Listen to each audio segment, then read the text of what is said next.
কাকডাকা ভোরে বাড়ি ছেড়ে মাঠের পানে ছুটেন রতন মিয়া, সঙ্গী এক পাল ছাগল।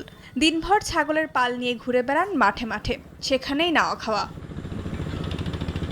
দিন শেষে হাওরের মেঠো পথ ধরে ছাগল নিয়ে বাড়ি ফেরেন রতন মিয়া। খুপড়ি ঘরের সামনে অপেক্ষামান বাচ্চাগুলোকে ছেড়ে দেওয়ার পর শুরু হয় দুধ খাওয়া। সারাদিন শেষে মাকে কাছে পেয়ে আনন্দে লাফিয়ে ওঠে ছাগলের ছোট ছোট বাচ্চাগুলো। এটা দেখে যেন ঘুচে যায় রতন মিয়ার সারাদিনের ক্লান্তি।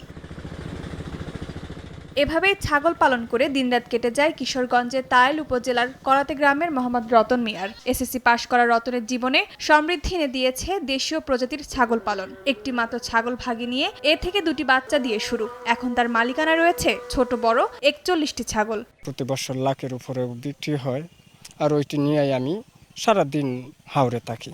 আমি এখানে বাচ্চা ছাগল সব কিছু নিয়ে থাকি। ওইটাই আমার যথেষ্ট। আমার সহযোগিতা সহায়তা কারো প্রয়োজন নাই।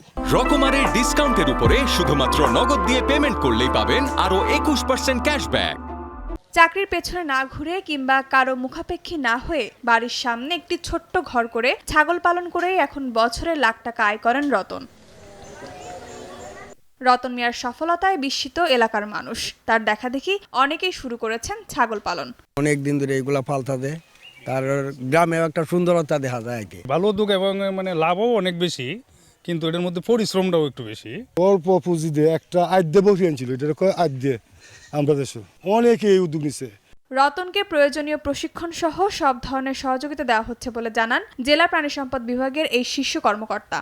তার খামার অনেক বিস্তৃতি লাভ করছে। ছাগলের সংখ্যা বিক্রি করে প্রায় 5 লক্ষ টাকা সে আয় করে। আমরা তাকে সহযোগিতা করতেছি, নিয়মিত পরিদর্শন করতেছি। সেও আমাদের সাথে যোগাযোগ রক্ষা করছে। আমাদের তত্ত্বাবধানে সে এখন স্বাবলম্বী হয়ে উঠছে।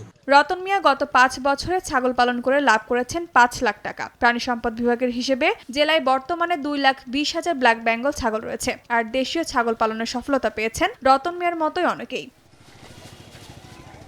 সময় সংবাদ, কিশোরগঞ্জ।